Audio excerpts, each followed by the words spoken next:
your hands, arms, feet, and legs inside the vehicle as we go through reserve today. One more time, everyone, please remain seated. It's always a good idea to have your cameras at the ready. I will not be able to stop for every animal here, and sometimes animals do some really cute things unexpectedly, so be prepared. That being said, this is a and I will let the reserve board, so we'll get back to you as soon as we can. All right, last but not least, we're going to use our indoor voices. Loud voices tend to scare the animals and the driver, but I spook easily, so please use your indoor voice. We're going to start on the right-hand side, ignoring the bongos. We're going to talk about the okapi first. Now, the okapi is a very shy and reclusive animal. The first one wasn't even spotted until 1901 by Western explorers. Look at that tongue. That's why it's because it's related to a giraffe because of its tongue and its skull sculpture. On the left-hand side, those are bongos. And on the right, that's a greater kudu. We're going to talk about the bongos, the red guys next to us. Bongos are nicknamed the ghosts of the forest since they are so rarely seen. Both males and females have horns. They grow about 2.5 feet long. On your right and on the left here, these are greater kudus. These are females. They don't have horns. The males do. The males actually have really long horns. They get about 6 feet long. Greater kudu females like to live in a small herd of their best of friends, while the males like to wander in the wilderness by themselves. Our next animal is on the left-hand side. They're going to be laying down on the ground over here. We're going to see the black rhino. Black rhinos are extremely territorial. They like to live all by themselves, except for mommies and babies, of course. Now, they have no natural predators out here in the wilderness, but humans have poached them to near extinction. They're poached for their horns, which were thought to be medicinal. Medicinal means they have a healing purpose, but there are no medicinal purposes, and their numbers still decrease this day. Left-hand side, standing up and sitting down, this is a pair of saddle-billed storks. Males have brown eyes, females have yellow eyes, and the two of them mate for life. They are tall birds. They stand at 5 feet tall. That's taller than some people on board. And they have a 9-foot wingspan. That's almost the same as the canopy above your heads. Now we're heading into a sophie.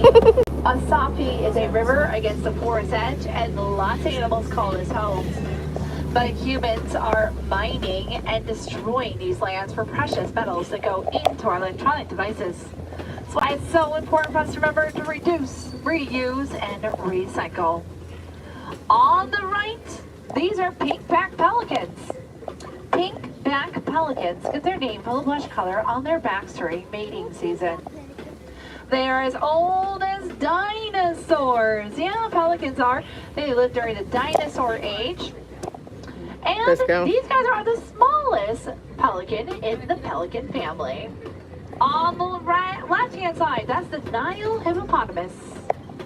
We do in fact have a group of hippos here. A group of hippos is called a float. Now, they do weigh about 2,000 to 4,000 pounds, so they are a variety of sizes. They do spend the majority of their time under the water, helps them stay nice and cool. They even like to sleep under the water, holding their breath for about 8 minutes before they need to come up for a breath of fresh air. So, when do they come out of the water? Well, they usually come out of the water at night to graze against the water's edge. And they're hungry hippos. They eat about 80 to 90 pounds of food a day. Left-hand side, these are the Nile crocodiles. Nile crocodiles are one of the largest crocodiles here in Africa. They are 16 feet and 500 pounds.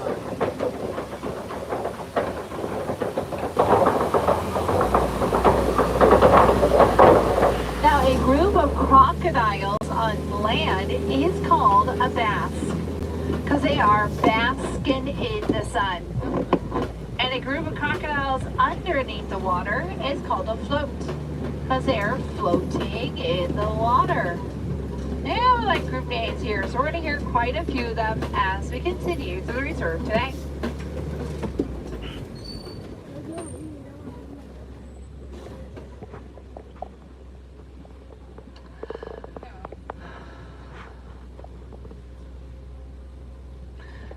stop is the savannah. Here in the savannah, everything plays its part. From the plant life to the animal life, it's a very delicate ecosystem. Right here on the right-hand side, that is the baobab tree.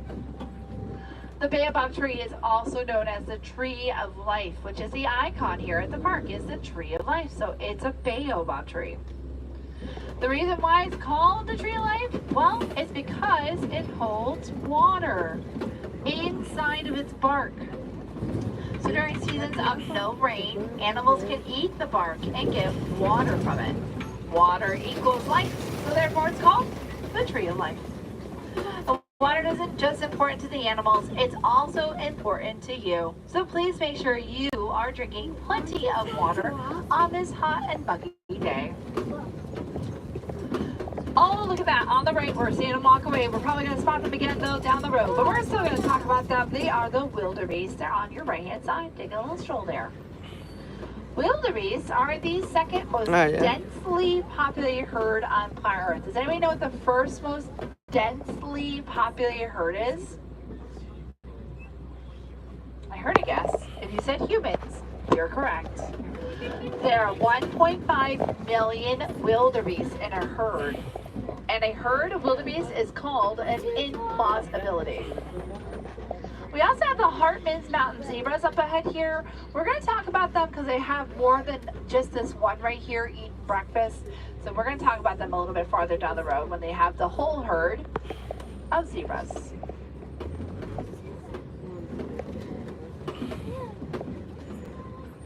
There she is, having a good breakfast. We can talk about them. Hartmann's mountain zebras like to live in a herd. A herd of zebras contain only one male and 2 to 3 females. So this is a herd. A herd of zebras is called a dazzle. The reason why is because they'll group together and try to dazzle or confuse the predator with their stripes. Doesn't work, they're going to turn the other way and run, or they'll kick. A kick from a zebra will break a lion's jaw. Left-hand side, inside the cave, on the left, we are going to see the painted dogs. Painted dogs are very sociable animals. They live in a large group of about 5 to 30, led by an alpha male and an alpha female that become the primary breeders in the pack. Now they're wide-range hunters and they need lots of space to hunt. But their space is becoming smaller due to human needs, and they are a rare sight to see. They are part of the canine family. These are dogs. They are not hyenas. Hyenas are part of their own family called Hyenidae. They are not related. Left-hand side, not the giraffe, not the zebra, the sable antelopes. Sable antelopes are unique. They are led by an alpha male and an alpha female. The alpha female is passed on generational, so it goes grandmothers to mothers to daughters. The alpha males are passed on by bumping their heads together until someone gives up. Oh, she's talking to her mom. Her mom's all the way over there. That's what they sound like. They sound like donkeys. Hey mom, where'd you go? We also have a group of giraffes out here. A group of giraffes is called a tower. The reason why we call them a tower is because they tower over everything, being the tallest land animals. They do stand about 16 to 20 feet tall. Even their babies are tall. Baby giraffes stand at 6 feet tall on the board. Yep, those heights they'll never reach.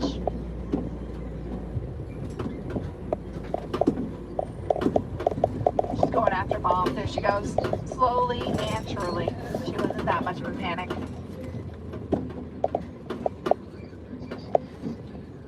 We do have 2 baby zebras, 2 mommies, and 1 daddy. When baby zebras are born, they imprint their mommy stripes on them so they can find their mommies within the herd. Or just call for them, apparently.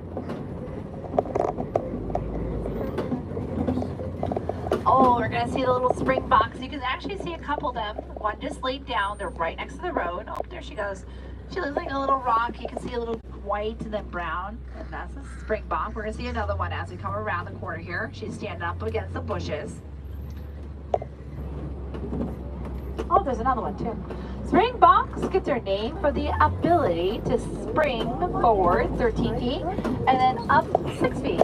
And they can do it repetitiously, which means they don't gotta stop to keep on springing. They are lovingly known as the s'mores of the savannah because of their graham cracker tops, their chocolate middles, and their marshmallow bottoms. Oh, they're cute. All right, we got some more giraffes here. Yeah. Giraffes do spend the majority of their time eating. Their tongues are prehensile. Prehensile means they can grasp at something like a hand or a finger. Their tongues are so long. They're about 17 to 20 inches long. That's as long as your arm. And they can use their tongues to pick their noses and to clean their eyeballs. Their tongues are also a purplish color to prevent sunburns because they spend so much time out of their mouths. Oh, there goes the wildebeest. Oh, you can hear them talking too. Ooh, I love it. It's a talky kind of day.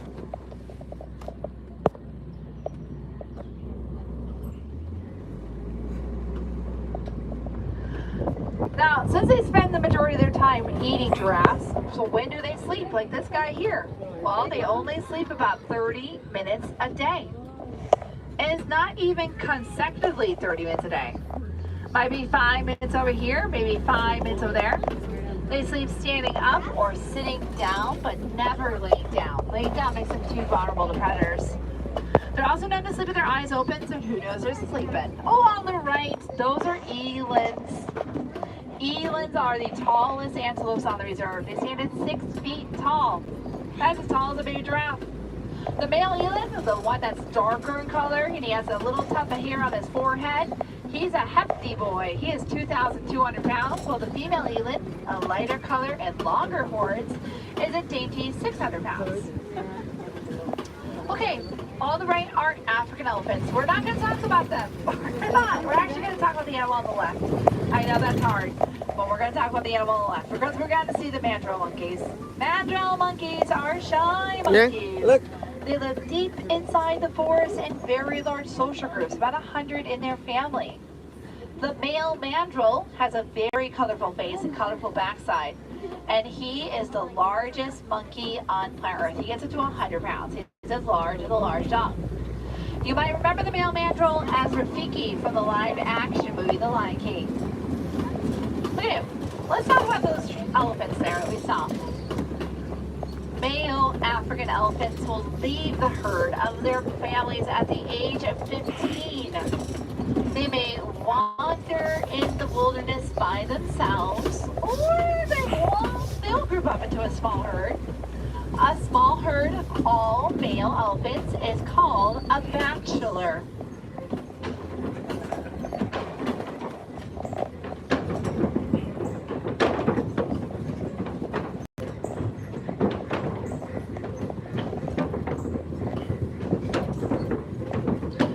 Now we should see some more African elephants up ahead. We know these are African elephants because they are gray in skin color and they have big floppy ears. Their big floppy ears are a way for them to stay cool. There are blood vessels behind their ears, and every time they flop those ears, they can cool themselves down about 15 more degrees. That's about built-in air conditioning. Look to the left-hand side there. But we just talked about them. A group of male elephants is called a what? Oh, a couple of you. Yeah, that's a bachelor. That is a bachelor group out there. The reason why I can tell is because they are much bigger than the other two we saw. Those were females. Male elephants can get up to 13,000 pounds, so those are big dudes. The female elephants can get up to 8,000 pounds. That's why those were females. They're a little bit smaller. Unlike males, females stay in the herd they are born into their entire lives. So that herd would be like grandmothers, mothers, daughters, sisters, and their children. and they are extremely family oriented. In fact, they are led by a matriarchy system, which means they are led by the oldest and the wisest female in the herd. So grandmas tend to lead that herd.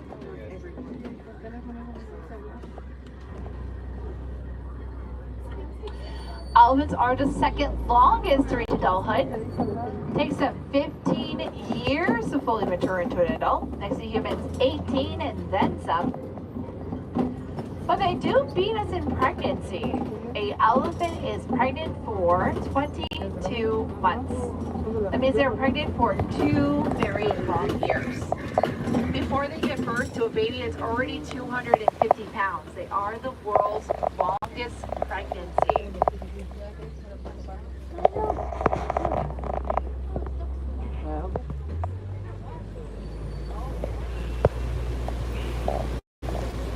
On the left, these are the greater flamingos. The greater flamingos are the latest shade of pink of the flamingo family. There are some baby flamingos there. They are gray in color. Little gray flip balls there. They are gray for about 2 whole years. The last place they lose their gray feathers is the tops of their adorable little heads. Now this is a group of flamingos. A group of flamingos is a flamboyancy because of their brightly colored feathers. Okay, sometimes on the left I see more elephants, sometimes I don't. So we're going to look to the left-hand side and see if we can spot some elephants on the left. Elephants are being poached at a very alarming rate. And a lot of that has to do with elephant-human conflict. On the left, these are the white rhinos. White rhinos are much more sociable than black rhinos. These guys like living in herds. A herd of rhinos is called a crash. Now the reason why they're called a crash, they actually have terrible eyesight. They can see clearly for 10 feet and then fuzzy up to 30. So they have to rely heavily on their sense of smell and hearing. But that doesn't mean they don't crash into things or bump into things. So that's why they're called a crash. That's the moral of the story.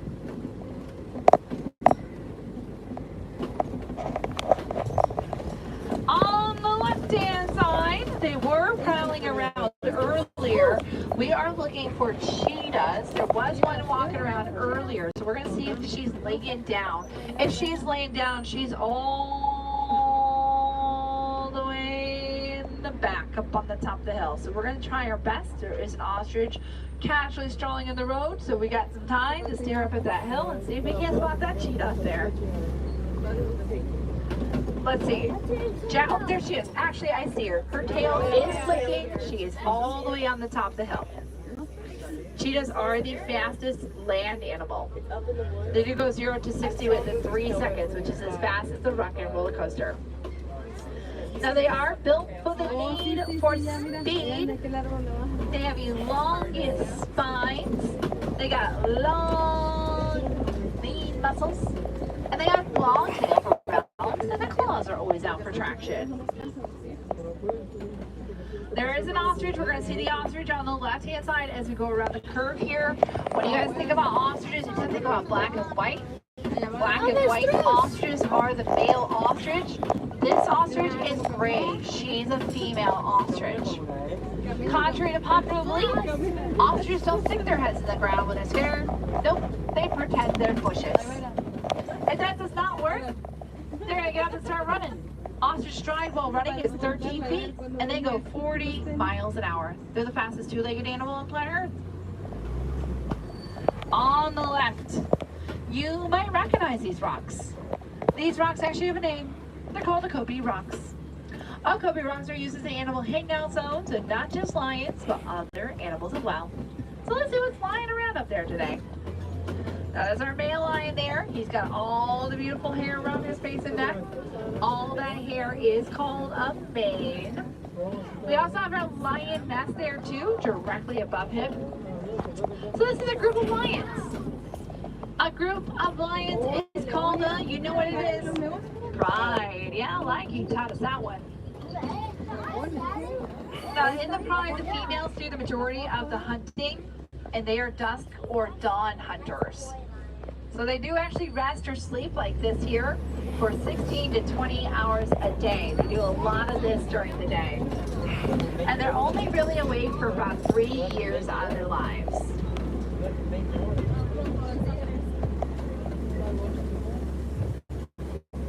Okay, loves.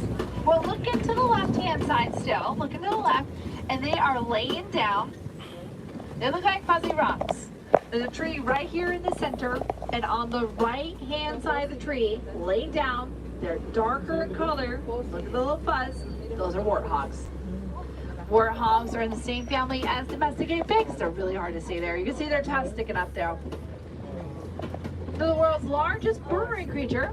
They don't just make burrows, they also burrow and seal them too. On the right, there's another ostrich hanging out. Actually, there should be 2 of them. Up there are 2 ostriches hanging out there. Ostriches only have 4 toes. Yep, 4. That you need to know that. Okay. On the right hand side, laying down on the ground on the right hand side, we are going to see some ostrich eggs laying on the ground there. You can stand on them, and they do not break pounds. They got to support all that weight sitting down on top of them. Takes 46 days for an ostrich egg to hatch. It's twice as much as a chicken egg. Chicken eggs take 21 days. And 1 ostrich egg equals 2 dozen chicken eggs, so they are huge. They're as large as coconuts.